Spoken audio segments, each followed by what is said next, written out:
Tuhan, Bapa kami datang kerajaan surga. Terima kasih Tuhan. Pas kami akan dengar firman-Mu, berfirmanlah, ajari kami mengerti apa yang jadi rencana dan kehendak-Mu. Terima kasih Tuhan, terima kasih. Dalam nama Tuhan Yesus kami berdoa dan syukur. Amin. Ya, anak-anak, ayo pada pagi hari ini kita akan belajar dalam kitab Filipi ya. Filipi 2 ayat yang keempat. Ayo, kita akan buka.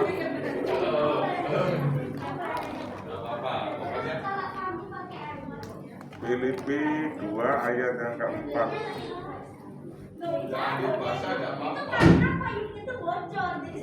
Oh itu jadi bacanya.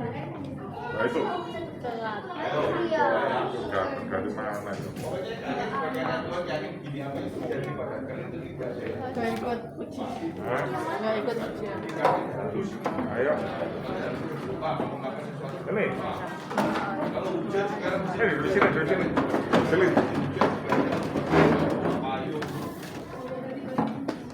Ya. Jesselin, Jennifer.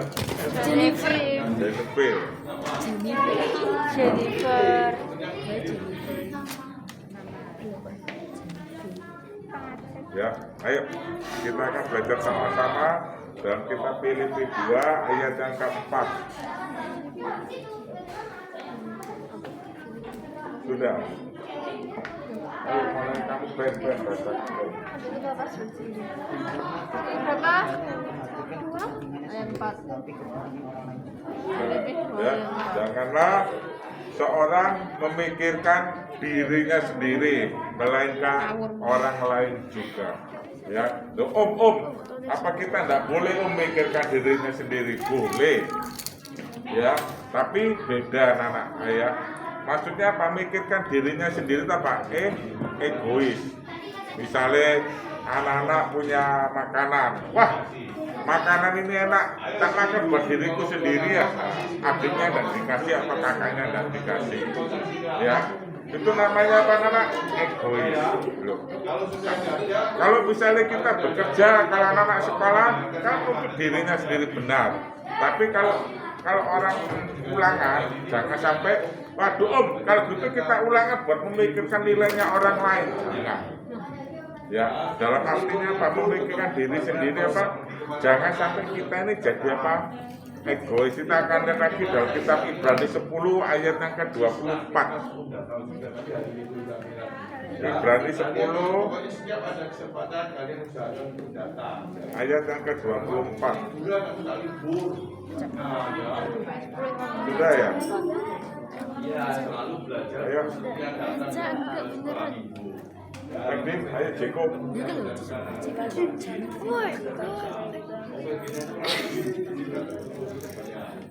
Ya, dikatakan dalam Ibrani 24, marilah kita saling apa? Memperhatikan, ya, anak-anak belajar apa? Peduli terhadap apa? Terhadap orang lain, ya, misalnya apa? Dalam arti apa? Yang pertama pokoknya Tuhan tidak ingin kita itu jadi anak Tuhan yang egois. Ya, kalau punya segala sesuatu hanya untuk apa? Untuk dirinya sendiri. Nah, saling memperhatikan tadi dikatakan dalam Ibrani 10 ayat yang ke-24, ya. Marilah kita saling apa? Memperhatikan. Artinya apa? Bukan cuma saling apa? Oh, kalau gitu kamu tak perhatikan ya, akhirnya apa? Saling memandang. Bukan dalam arti itu anak-anak. Ya. Maksudnya kita belajar apa? Peduli. Apalagi kalau saat sekarang ya, kita oleh kemurahan Tuhan, anak-anak bisa makan, ya, anak-anak bisa sekolah, anak-anak bisa naik mobil, semua kemurahan Tuhan anak-anak. Nah, coba misalnya ada teman anak-anak ada yang tidak mampu, coba kita bantu deh. Saat sekarang banyak loh anak-anak, banyak. Kadang-kadang kita melihat di pinggir-pinggir jalan, apa kalau anak-anak yang di panti asuhan ya, kasihan anak-anak ya. Apa yang kita dapat buat anak-anak coba jadi berkat. Ya, dalam segala hal, mungkin anak-anak kan belum bekerja, mungkin anak-anak bisa apa? Jadi berkat dalam apa? Dalam mungkin dengan kata-kata. Kadang-kadang ada orang kalau orang tidak paham, kalau mau kita jadi berkat, kadang-kadang kita mesti ada kalau dari perkataan aja kita bisa tahu anak-anak. Misalnya anak-anak minta tolong sesuatu, coba anak-anak berkata-kata, boleh saya minta tolong dibantu. Jadi ada orang misalnya sama pembantu, waduh, kadang-kadang kan ada orang yang bentak-bentak, iya pada anak-anak. Om lihat kadang-kadang sama pembantu kita tidak jadi berkat anak-anak. Kalau bisa kadang-kadang anaknya kalau sampai kasar atau semena-mena sama orang yang lebih di bawah pasti marah itu. Ya, pasti kita itu saling saling membantu, saling membutuhkan. Apalagi anak-anak besok kerja, anak-anak punya pegawai, betul pegawai itu digaji sama kita. Tapi jangan sampai kita punya hati sombong anak-anak. Jadi kalau bisa pegawainya diperintah-perintah, waduh dibentak-bentak, Tuhan tidak berkenan. Sering lihat kadang-kadang, ya kalau anak-anak lihat, kadang-kadang ada bos yang semena-mena, ada anak-anak banyak, ya.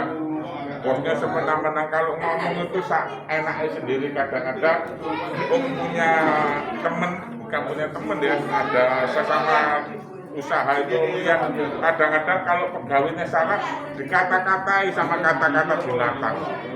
Waduh apa gitu, kata-kata binatangnya keluar semua anak-anak. Waduh, dengar itu sampai ngeri ya anak.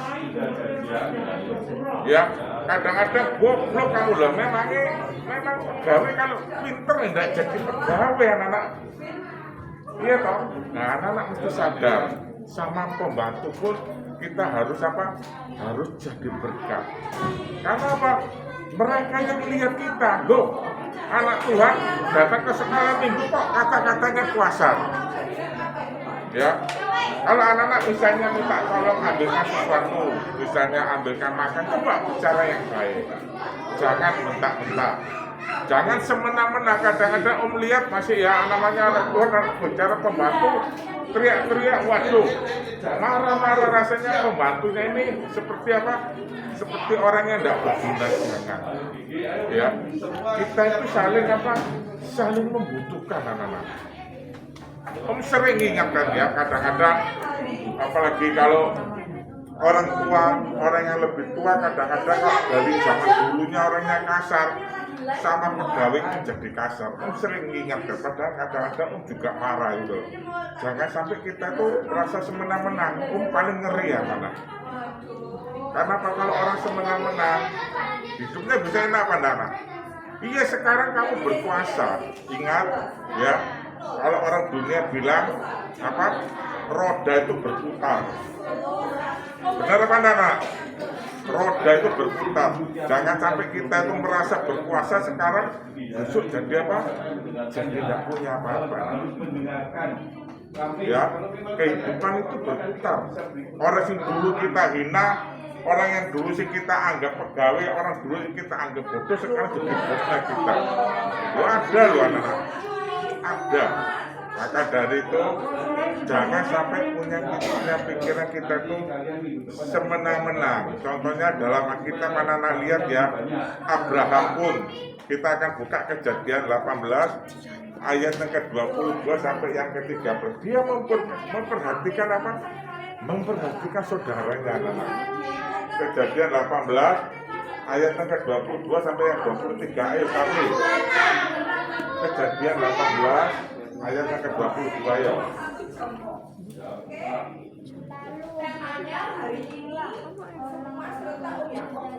Kejadian 18.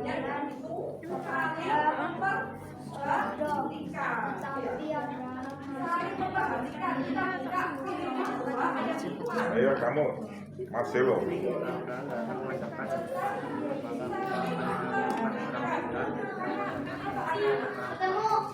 Nah, ya, Abraham pun dia memperhatikan saudaranya. Ya, Abraham sama Lot ini dia memiliki hamba-hambanya supaya dia tidak berkelahi. Hamba-hambanya bukan Abrahamnya berkelahi dengan Lot ya, hamba-hambanya pada bertengkar. Mereka disuruh pilih, kamu pilih mana? Akhirnya Lot pilih Sodom anak-anak ya, pilih Sodom. Abraham dia pilih di tempatnya, tapi Abraham punya apa? Punya kepedulian anak-anak. Ya, kita akan lihat lagi anak-anak contohnya ya. Yusuf ini punya peduli terhadap siapa? Hah? Punya peduli terhadap saudara-saudaranya. Ya, anak-anak tahu ya, Yusuf dalam satu keluarga termasuk anak yang paling diasingkan. Bayangkan, dia tahu sama kakak-kakaknya. Karena apa? Apalagi Yusuf berkata-kata seperti orang apa? Kalau orang tidak kenal Yusuf, wah, kamu kata-katanya kata-kata suka apa? Omong besar. Ya, dia bermimpi, mimpinya apa, anak? Mimpinya apa? Mimpinya Yusuf, contohnya. Hah? Akan menyembah pada Yusuf. Bayangkan, dia ceritakan dia polos anak-anak. Dia kalau misalnya dia mau pikir, wah jangan ngomong deh. Kalau saya ngomong, wah sama saudara-saudara saya, sama papi mami saya, masa papi maminya saudara-saudaranya nyembah pada Yusuf. Wah kalau saya ngomong ini resikonya besar anak-anak. Tapi dia anak-anak, dia nggak mikir itu anak-anak. Apa yang dia mimpi, dia sampaikan. Waduh, marah-marah. Ya, bayangkan dua bersaudara, mungkin Yusuf paling kecil, ya, pasti jaraknya jauh. Kalau anak-anak kan, kalau anak kecil kan nggak mikir yang aneh-aneh, bener loh. Kalau anak-anak mimpi apa pasti mimpi. Tadi malam aku mimpi gini-gini nih, diceritakan lah. Demikian dengan Yusuf. Yusuf ceritakan mimpinya anak-anak. Tapi saudara-saudaranya apa? Marah. Ya Yusuf bingung. Loh, saya ini cuma bermimpi, saya tidak punya rencana yang jahat, tidak punya pikiran yang jahat, tidak punya hati yang jahat. Kenapa kamu kok marah? Ya, orang-orangnya marah itu sampai akhirnya Pak Yusuf diasingkan anak-anak. Tapi pada waktu Yusuf masuk, setelah Yusuf lepas, ya, kalau anak-anak lihat, Yusuf masuk ke dalam penjara. Setelah Yusuf apa? Diasingkan, dibuang sama saudara-saudaranya, Tuhan tolong anak-anak. Yusuf tidak akan mati. Kalau anak-anak lihat, pada saudara-saudaranya bilang, ayo kita bunuh Yusuf. Tapi Yusuf tidak. Ada salah satu saudara yang bilang, jangan dibunuh deh. Biarkan aja, dijual aja kepada orang Mesir. Ya, kalau Yusuf dijual, ya, sama istrinya ternyata apa? Istrinya senang sama Yusuf. Akhirnya Yusuf masuk penjara. Pada waktu dalam penjara pun Yusuf menaruh perhatiannya kepada siapa anak? Pada waktu masuk penjara Yusuf memberikan perhatiannya kepada siapa? Kepada hah? Mana siapa? Apa? Pada waktu masuk ya tahu, masa tapi sama siapa? Masa sesama napinya? Kalau orang masuk penjara kan disebut napi. Nah pada waktu Yusuf masuk penjara pun Yusuf masih menaruh perhatian anak kepada siapa? Juru makan. Anak-anak lihat dalam kitab Kejadian 40 ayat yang ke-6 sampai yang ke-7. Nah, ya Kejadian 40 ayat yang ke-6. Ayo. Tapi siapa habis Marcel loh, ngomong Marcel loh. Kailin ya. Ayo Kailin. 40 ayat yang ke-6 sampai yang ke-7 Catherine. Ayo kamu. Ya Kejadian 40 ini. Nah, itu ayo.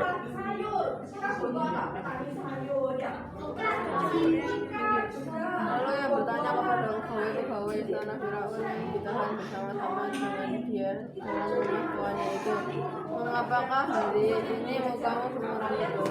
Nah, sebelumnya anak Katir baca ayat yang kelima, mundur satu ayat, mundur ayat yang kelima.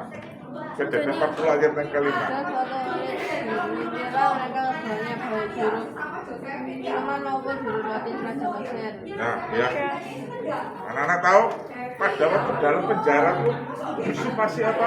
Punya perhatian anak kepada juru makan dan juru apa? Dan juru minuman.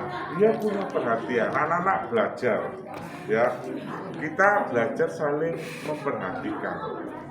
ini juga belajar anak-anak, apalagi Tuhan kasih berkat. Coba kadang-kadang mungkin anak-anak mau berbagi kasih, mungkin ada lihat orang yang nggak mampu.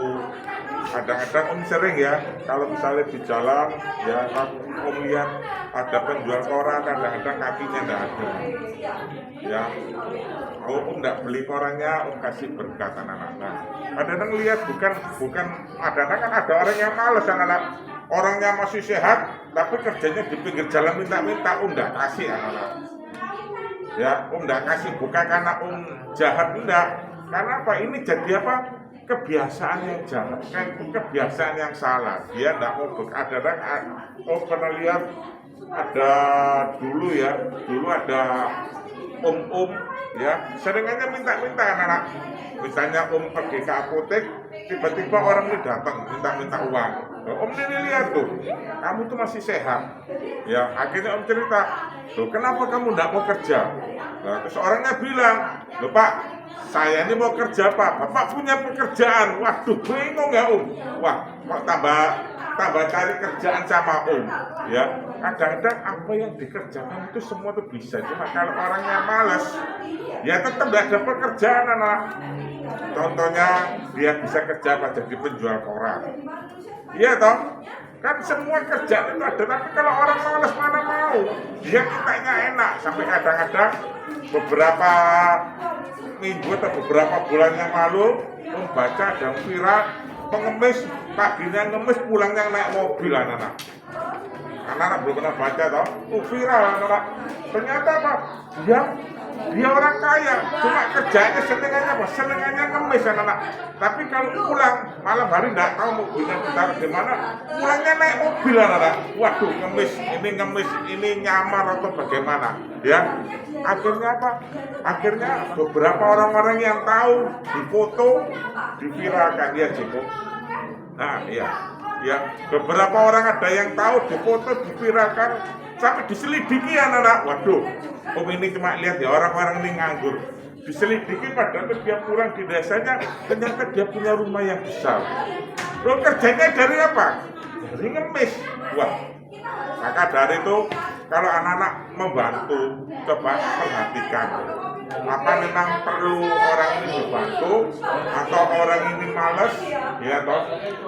Kadang-kadang ada orangnya nggak mau kerja, kalau bisa ngemis kan enak.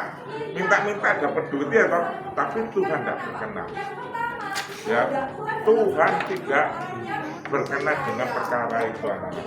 Itu perkara yang jadi. Tonton bilang, kalau kamu tidak bekerja, janganlah kamu makan.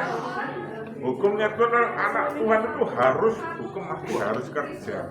Kalau anak-anak sekolah yang baik, ya. Jangan harap dapat nilai yang baik dengan malas. Kalau orang malas tidak mungkin dapat nilai yang baik. Tunjukkan orang malas yang dapat nilai baik ada apa enggak? Siapa? Teman saya namanya Osvaldo, baru rusak tangannya kan, sudah sembuh. Dia belajar kan ada ujian PPKN toh, 1 jam sebelumnya karena dia lupa, nggak tahu dia malah nggak belajar. Kita udah lewat dulu. Iya itu kan nggak disengaja, dia kan lupa. Kalau orang males itu ya. Soalnya malamnya dia memang main game sama cowok-cowok lainnya, nggak baca kan. Ya, tapi dalam hukumnya Tuhan, kamu ya Tuhan, orang yang malas jangan harap dapat sesuatu dari Tuhan. Tuhan tidak bisa bekerja, anak. Meskipun orang itu berdoa ya, meskipun orang itu datang beribadah, tapi malas. Ya, wah minta-minta sama Tuhan, di hadapan Tuhan juga Tuhan sedih, anak. Ya, anak Tuhan pun kalau sekolahlah yang rajin, anak. Ya, sekolah yang sungguh-sungguh. Kalau dalam bekerja yang sungguh-sungguh. Jangan punya pikiran, aduh, besok kerja apa ya? Tuhan yang kasih pekerjaan anak-anak. Ya, Om sudah pernah cerita ya pada waktu Om lulus sekolah, Om juga kerja anak ya. Om jadi sales ya. Om kerja habis itu, Om juga bingung. Habis sebelum lulus sekolah, tempat pekerjaannya orang tuanya Om kebakaran. Waduh Tuhan, piye? Kebakaran, tapi satu hal Om tidak berani bersungut-sungut anak-anak. Ya, Om ingat orang yang bersungut-sungut akan dibinasakan sama malaikat maut. Pada waktu Om mengalami musibah itu, Om juga bingung, waduh, ini sekolah ini besok nasibnya bagaimana ya anak-anak? ya pekerjaannya orang tuanya kebakaran kan kalau orang sekarang kan harus bayar uang sekolah, bener apa enggak? Masa anak apa orang tua anak enggak bayar uang sekolah? Nah pada waktu pekerjaannya orang tua terjadi sesuatu anak enggak bingung, pasti bingung anak bingungnya, waduh besok ini bayar uang sekolahnya dari mana ini? Tapi satu hal anak-anak, enggak bersungut-sungut. Akhirnya juga belajar anak ya, pada waktu sekolah ya juga belajar apa? Kasih les anak-anak ya. Kasih les, belajar anak. Karena apa? Uangnya buat bayar uang sekolah anak-anak, bukan buat foya-foya. Ya, ingat anak Tuhan kalau tidak kerja jangan dapat makan, Tuhan bisa memberkati. Kalau anak Tuhan sekolah pun kalau tidak dengan rajin, Tuhan juga tidak bisa tolong anak. Kita akan lihat lagi ya anak ya. Dalam ini anak-anak, Yohanes 6 ayat yang ke-9. Ayo, cukupin Yohanes 6 ayat yang ke-9.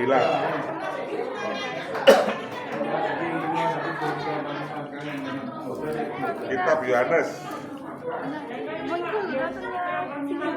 Hah? Yohanes 6 ayat yang ke-9. Di sini ada seorang anak yang mempunyai 5 roti jelai dan 2 ikan. Tapi apakah artinya itu untuk orang sebanyak ini? Nah, ada seorang anak kecil pada waktu Tuhan Yesus tanya kepada murid-muridnya, apa yang kita dapat berbuat terhadap orang-orang ini? Murid-muridnya bingung anak-anak. Ya, malam hari ya Tuhan Yesus tanya. Tuhan Yesus pun punya perhatian anak-anak. Tuhan Yesus pun jadi apa? Belas kasihan terhadap orang-orang yang datang. Ya, nah dia tanya, Tuhan, apa murid-muridnya mungkin tanya kepada Yakobus, pada siapa muridnya, apa yang dapat kita berbuat terhadap orang-orang ini? Muridnya bingung anak-anak. Tuhan, ini jumlahnya banyak loh Tuhan. Kalau jumlahnya 1 orang, 2 orang, tidak ada masalah, benar anak. 1 orang, 2 orang, mungkin muridnya ada bekal, ya, dia ada makanan, cukup. Nah ini dia lihat, anak-anak pernah lihat orang 5.000 orang. Wah, banyak loh anak-anak, sungai banyak. Orang 100 saja banyak, ini orang 5.000. Tuhan tanya, Tuhan, apa yang kita dapat perbuat orang-orang ini? Bingung muridnya. Tiba-tiba datang seorang anak, ya, dia punya apa? Dia mempunyai apa? 5 ketul dan roti dan ikan 2 ekor. Muridnya bingung, 5 roti sama 2 ekor ikan. Anak-anak pernah lihat ikan toh? Anak-anak pernah makan ikan toh? Nah, kalau anak-anak makan 2 ekor, mungkin ada ikan yang besar, tapi kalau makan ikan yang besar itu paling besarnya sekian. Nggak mungkin besarnya 1 meter. Anak-anak pernah makan ikan 1 meter ditaruh di atasnya meja? Nggak mungkin anak ya. Paling besarnya besar segini, bayangkan 2 ekor ikan sama 5 ketul roti dibawa kepada Tuhan. Wah, muridnya bingung lagi. Ini 5 ketul roti ini dibuat 5.000 orang, dibuat orang 10 aja cukup anak. Nggak cukup anak-anak. Dibuat orang 10 aja kalau anak-anak makan orangnya 10, ya orangnya gede-gede, makannya dengan 2 ikan sama 5 roti. Waduh, ini nggak makan, ini namanya apa? Incip-incip om. Benar mana tak? Wah ini makan ini bukan makan kenyang, makan apa? Makannya cuma kalau bisa 1 sendok, 1 sendok, 1 sendok. Orangnya 10. Nah kalau orangnya 100, orangnya 100 cuma orangnya 90 tuh sama lihat semua loh. Terus habis ikannya semua habis. Nah ini orangnya 5.000. Tapi Tuhan bilang apa? Bawalah pada kamar diberkati, dan itu tiba-tiba terjadi mujizat. Ya. Ada seorang anak yang kecil, dia menaruh apa? Dia menaruh kasihan, tapi dia punyanya cuma ini Tuhan. Oh namanya anak-anak dia mungkin dia habis mancing ya punyanya ya ini tidak punya yang lain, tapi Tuhan memberkati dengan apa yang ada anak-anak ya. Jadi anak-anak jangan sampai kita punya rasa egois. Ya. Dosa egois ini termasuk salah satu dosanya di akhir zaman. Ya, orang tambah lama, ya, apalagi kalau anak lihat sekarang kan tambah lama tambah susah, benar dong? Orang tua anak mungkin usaha apapun, kalau orang-orang bilang tahun 20, 23 orang masuk dalam ekonomi yang sulit, tapi nggak usah takut, jangan sampai kita jadi apa? Jadi egois. Anak-anak lihat 2 Timotius 3 ayat yang ke-1. 2 Timotius 3 ayat yang ke-1. Ayo 2 Timotius 3 ayat yang ke-1. Ya, orang yang egois, orang itu akan masuk dalam kesukaran. Om baru ngerti ayat ini beberapa minggu yang lalu, anak-anak. 2 Timotius 3 ayat ke-1 2, ayo kamu bacain kan. 3 ayat yang ke-1. Ketahuilah bahwa pada hari-hari Masa. Nah, sukar ayat kedua, Sonia.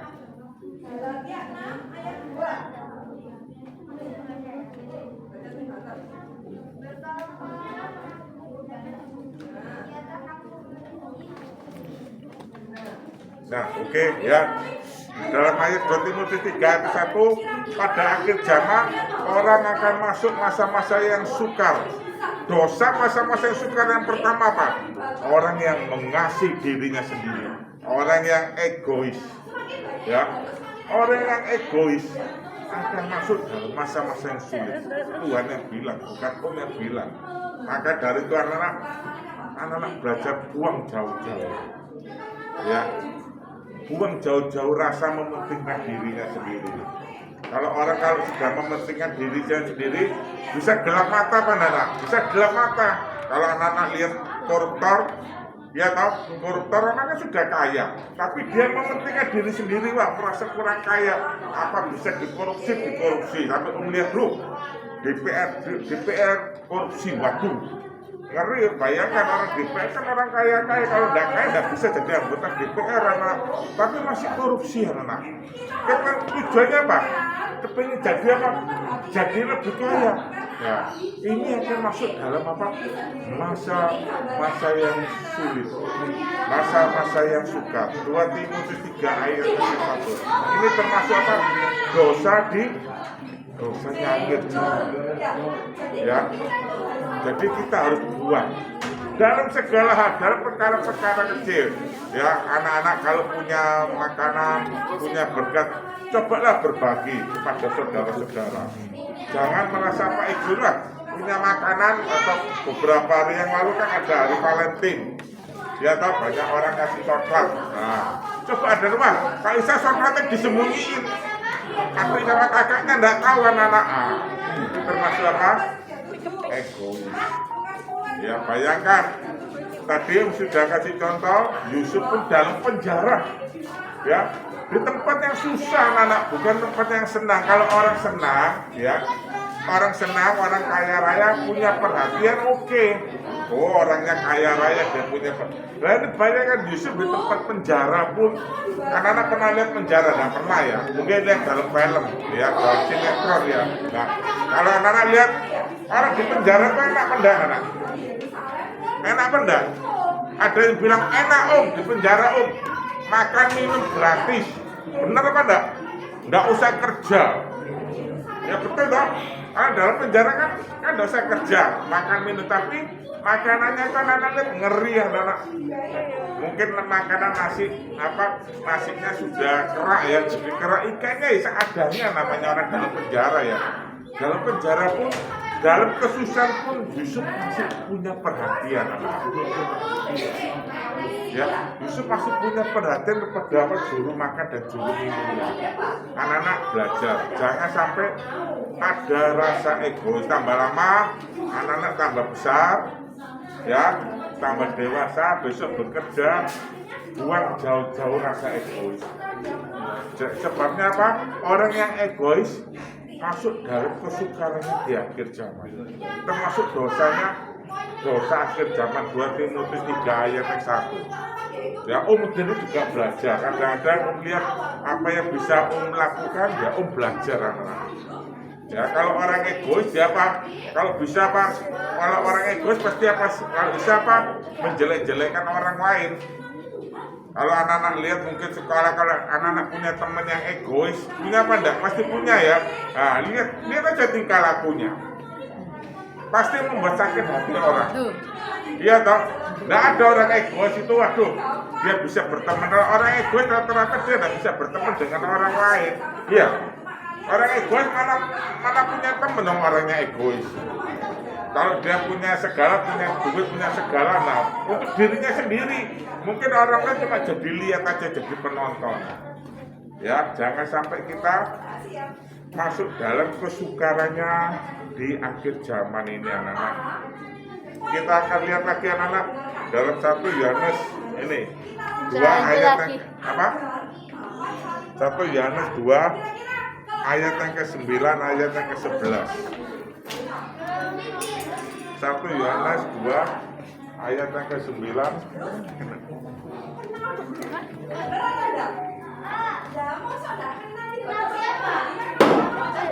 Ayo bacakan kamu. Kasia. 1 Yohanes 2 ayatnya ke-9. 9.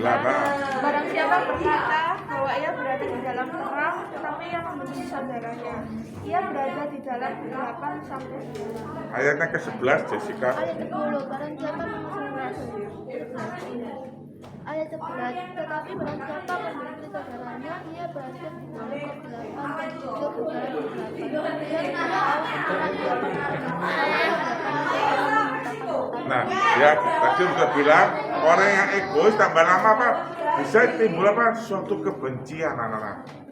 Apalagi kalau orang egois dia lihat orangnya ada yang sukses lebih sukses atau lebih hebat dari dia jadi tidak senang. Tuhan bilang apa?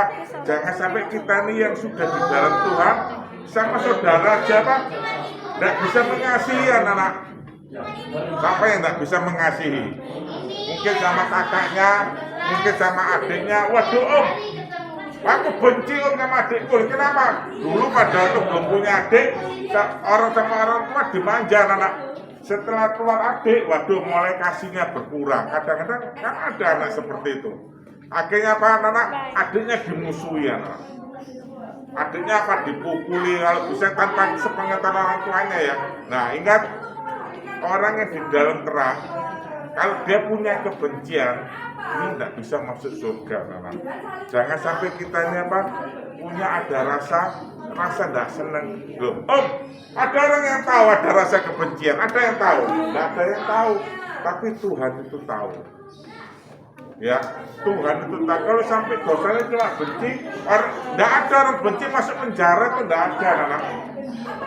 Kalau anak-anak lihat dalam penjara, kenapa kamu masuk penjara? Iya, habis nyuri uang, habis membunuh. Terus ada lagi, orang masuk penjara karena benci ada pendara? Tidak ada. Tapi kalau bencinya dibiarkan, lama-lama jadi apa?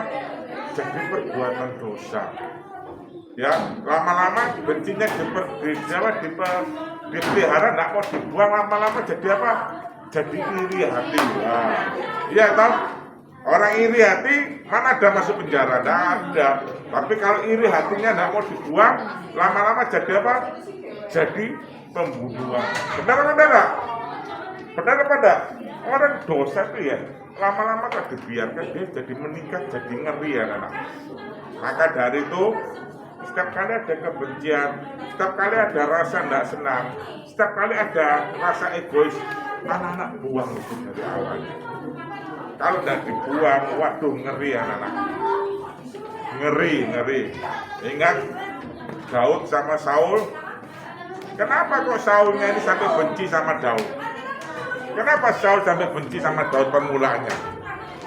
Kalau Daud mau jadi raja, tidak Saul. Hah?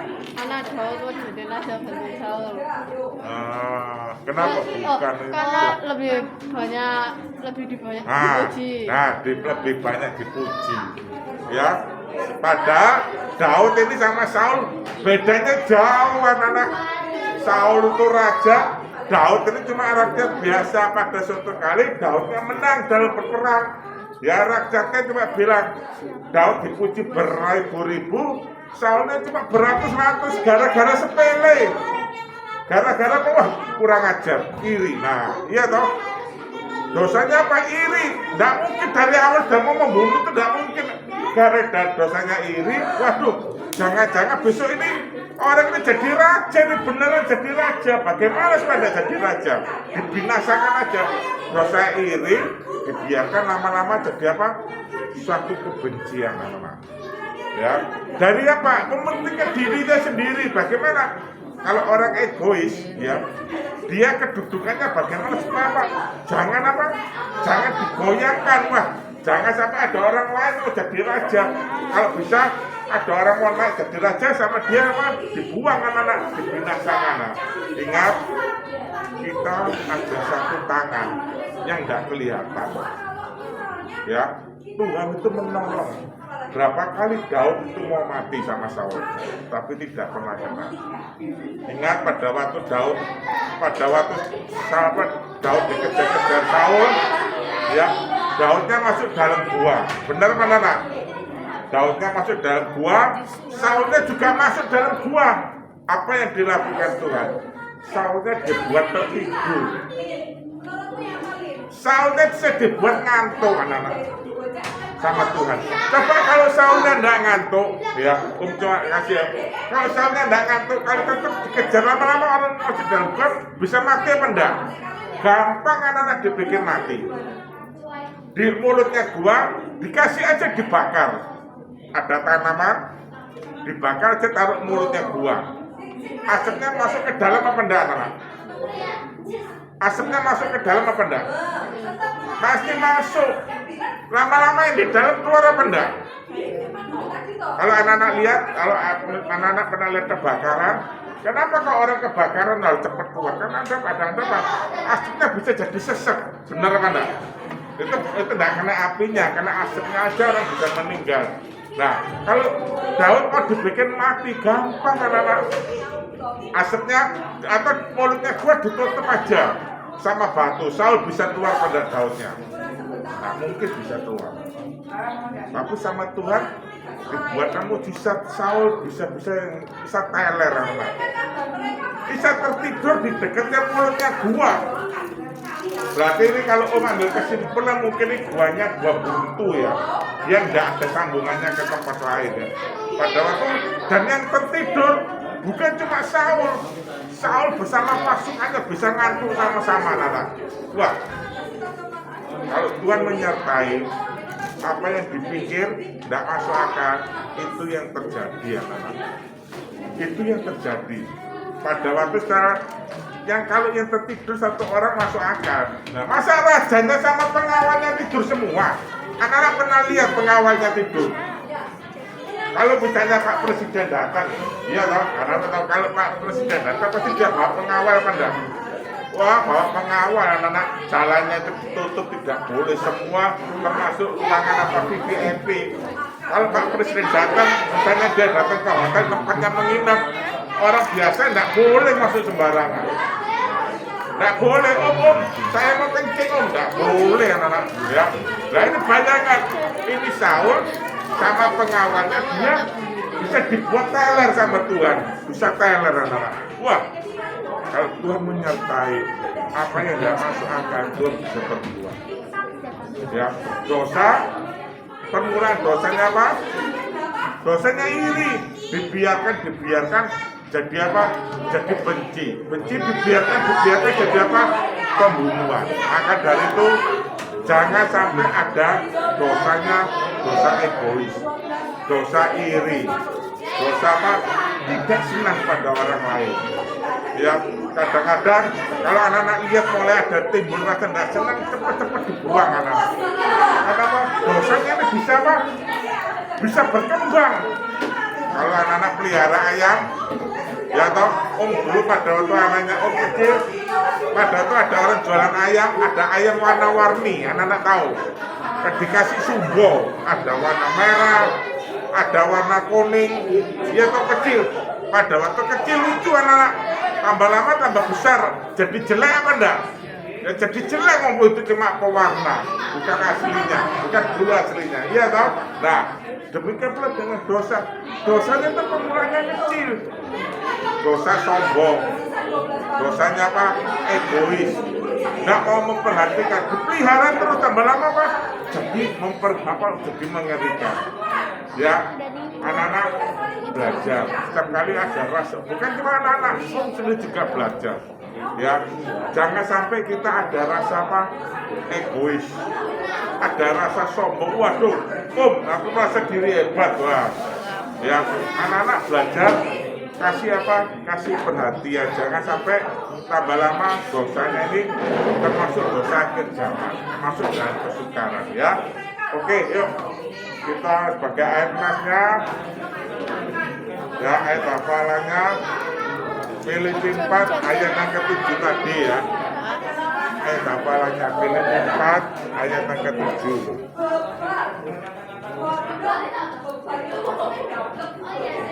Tadi yang anak-anak baca itu sebagai ayat hafalannya ya. Filipi 4 ayat yang ke-7. Sebentar tadi itu. Oh maaf Filipi 2 ayat yang ke-4. Salah Filipi 2 ayat yang ke-4 hafalannya ya. Ya. Nah, jangan seseorang memikirkan dirinya sendiri saja, melainkan hal orang lain juga. Gampang ayat ini ya. Jangan sampai kita tuh memikirkan diri sendiri. Coba kita belajar memikirkan orang lain. Ayo, kita mau bangkit berdiri, kita mau pulang ya. Ini ada berkat ya anak-anak. Nanti anak-anak dibagi. Ya, ayo berdoa dulu yuk.